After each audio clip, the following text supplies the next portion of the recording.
ನೀವು ಶಕ್ತಿಶಾಲಿ ಆತ್ಮ ಆಗಬೇಕು ಎಂದು ಬಯಸಿದರೆ ಇಡೀ ದಿನ ನಾನು ಶಕ್ತಿಶಾಲಿಯಾಗಿದ್ದೇನೆ, ನಾನು ಶಕ್ತಿಶಾಲಿಯಾಗಿದ್ದೇನೆ ಅನ್ನುವ ಸಂಕಲ್ಪವನ್ನು ರಚನೆ ಮಾಡಬೇಕು. ಆದರೆ ವರ್ತಮಾನ ಸಮಯದಲ್ಲಿ ನಾವು ಇಡೀ ದಿನ ನಾನು ಶಕ್ತಿಹೀನನಾಗಿದ್ದೇನೆ, ನಾನು ಶಕ್ತಿಹೀನನಾಗಿದ್ದೇನೆ ಅನ್ನುವ ಸಂಕಲ್ಪವನ್ನು ಮಾಡುತ್ತಿದ್ದೇವೆ. ಅಂದರೆ ನನ್ನ ಮನಸ್ಸಿನಲ್ಲಿ ಶಕ್ತಿಯೇ ಇಲ್ಲ. ಅಂದರೆ ಇಂತಹ ಪರಿಸ್ಥಿತಿಯನ್ನು ಎದುರಿಸುವಂತಹ ಶಕ್ತಿ ನನ್ನ ಮನಸ್ಸಿನಲ್ಲಿ ಇಲ್ಲ.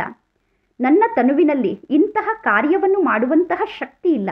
ಅಂದರೆ ನಾನು ಸಂಪೂರ್ಣ ಶಕ್ತಿಯನ್ನು ಕಳೆದುಕೊಂಡು ದುರ್ಬಲ ಆತ್ಮ ಆಗಿಬಿಟ್ಟಿದ್ದೇನೆ, ನಾನು ಬಹಳಷ್ಟು ವೀಕ್ ಆಗಿದ್ದೇನೆ ಎಂದು ಇಡೀ ದಿನ ನಾವು ದುರ್ಬಲ ಸಂಕಲ್ಪವನ್ನು ಮಾಡುತ್ತಿರುವ ಕಾರಣ ಇಡೀ ದಿನ ನಾನು ವೀಕ್ ಆಗಿದ್ದೇನೆ, ನಾನು ವೀಕ್ ಆಗಿದ್ದೇನೆ ಅನ್ನುವ ಸಂಕಲ್ಪವನ್ನು ಮಾಡುತ್ತಿರುವ ಕಾರಣ ನಮ್ಮ ಮನಸ್ಸು ಶಕ್ತಿಹೀನ ಆಗುತ್ತಿದೆ.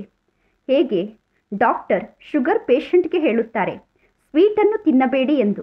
ಆದರೆ ಆ ಶುಗರ್ ಪೇಷಂಟ್ ಹೇಳುತ್ತಾರೆ ಸ್ವಲ್ಪವಾದರೂ ಸ್ವೀಟನ್ನು ತಿನ್ನಲು ಅವಕಾಶವನ್ನು ಕೊಡಿ, ಏಕೆಂದರೆ ಸ್ವೀಟನ್ನು ತಿನ್ನದೆ ನನಗೆ ಜೀವನವನ್ನು ನಡೆಸಲು ಸಾಧ್ಯ ಇಲ್ಲ, ಸ್ವೀಟನ್ನು ಬಿಟ್ಟು ನನಗೆ ಬದುಕಲು ಸಾಧ್ಯ ಇಲ್ಲ ಎಂದು.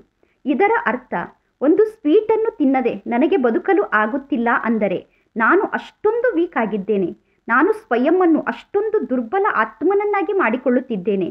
ಅದೇ ರೀತಿ ಕೆಲವರು ಹೇಳುತ್ತಾರೆ ಇಂತಹ ವ್ಯಕ್ತಿಯನ್ನು ಬಿಟ್ಟು ನನಗೆ ಬದುಕಲು ಸಾಧ್ಯವೇ ಇಲ್ಲ, ಇವರನ್ನು ಬಿಟ್ಟು ನನಗೆ ಇರಲು ಸಾಧ್ಯವೇ ಇಲ್ಲ. ಅಂದರೆ ಕೆಲವು ವ್ಯಕ್ತಿಗಳ ಮೋಹದಲ್ಲಿ ಎಷ್ಟು ಸಿಕ್ಕಿ ಹಾಕಿಕೊಂಡಿರುತ್ತಾರೆ ಅಂದರೆ ಅವರು ಇಲ್ಲ ಅಂದರೆ ನನ್ನ ಜೀವನವೇ ಇಲ್ಲ ಎಂದು ಹೇಳುತ್ತಾರೆ. ಇದರ ಅರ್ಥ ಅವರಿಲ್ಲದೆ ನನಗೆ ಬದುಕಲು ಆಗುತ್ತಿಲ್ಲ ಅಂದರೆ ನಾನು ಸ್ವಯಂವನ್ನು ಅಷ್ಟೊಂದು ದುರ್ಬಲ ಆತ್ಮನನ್ನಾಗಿ ಮಾಡಿಕೊಂಡಿದ್ದೇನೆ, ನನ್ನ ಮನಸ್ಸನ್ನು ನಾನು ಅಷ್ಟೊಂದು ಶಕ್ತಿಹೀನ ಮಾಡಿಕೊಂಡಿದ್ದೇನೆ ಎಂದು ಅರ್ಥ. ಆದ್ದರಿಂದ ಇಡೀ ದಿನ ನಾವು ಸಂಕಲ್ಪವನ್ನು ಮಾಡಬೇಕು. ನಾನು ಮನಸ್ಸು ಮಾಡಿದರೆ ಏನನ್ನು ಬೇಕಾದರೂ ಮಾಡಬಲ್ಲೆ, ನಾನು ಮನಸ್ಸನ್ನು ಮಾಡಿದರೆ ಏನನ್ನು ಬೇಕಾದರೂ ತ್ಯಾಗ ಮಾಡಬಲ್ಲೆ, ಏಕೆಂದರೆ ಎಲ್ಲವನ್ನೂ ಮಾಡುವಂತಹ ಶಕ್ತಿ ನನ್ನ ಮನಸ್ಸಿನಲ್ಲಿ ಇದೆ. ನಾನು ಏನನ್ನು ಬೇಕಾದರೂ ತ್ಯಾಗ ಮಾಡಬಲ್ಲೆ, ನಾನು ಯಾವ ಕಾರ್ಯವನ್ನು ಬೇಕಾದರೂ ಮಾಡಬಲ್ಲೆ, ಏಕೆಂದರೆ ನನ್ನ ಆಂತರ್ಯದಲ್ಲಿ ಅನಂತ ಶಕ್ತಿ ಇದೆ. ಆ ಶಕ್ತಿಯನ್ನು ನಾವೀಗ ಜಾಗೃತ ಮಾಡಿಕೊಳ್ಳಬೇಕು. ಆ ಶಕ್ತಿಯನ್ನು ಜಾಗೃತ ಮಾಡಿಕೊಳ್ಳುವುದಕ್ಕೋಸ್ಕರ ಇಡೀ ದಿನ ನಾನು ಶಕ್ತಿಶಾಲಿ ಆತ್ಮನಾಗಿದ್ದೇನೆ, ಇಡೀ ದಿನ ನಾನು ಶಕ್ತಿ ಸ್ವರೂಪ ಆತ್ಮನಾಗಿದ್ದೇನೆ ಅನ್ನುವ ಸಂಕಲ್ಪವನ್ನು ಮಾಡುತ್ತಾ ಹೋದರೆ ಆಂತರ್ಯದಲ್ಲಿರುವ ಶಕ್ತಿ ಜಾಗೃತ ಆಗುತ್ತದೆ. ಆಗ ಎಂತಹ ಪರಿಸ್ಥಿತಿಯನ್ನು ಬೇಕಾದರೂ ನಾವು ಸಹಜವಾಗಿ ಎದುರಿಸಲು ಸಾಧ್ಯ ಆಗುತ್ತದೆ.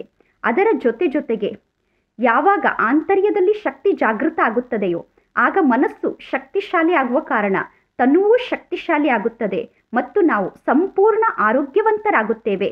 ಆದ್ದರಿಂದ ಇಡೀ ದಿನ ನಾನು ಶಕ್ತಿಶಾಲಿ ಆತ್ಮ ಅನ್ನುವ ಸಂಕಲ್ಪವನ್ನು ಮಾಡಿ ಆಂತರ್ಯದಲ್ಲಿರುವಂತಹ ಶಕ್ತಿಯನ್ನು ಜಾಗೃತ ಮಾಡಿಕೊಳ್ಳೋಣ.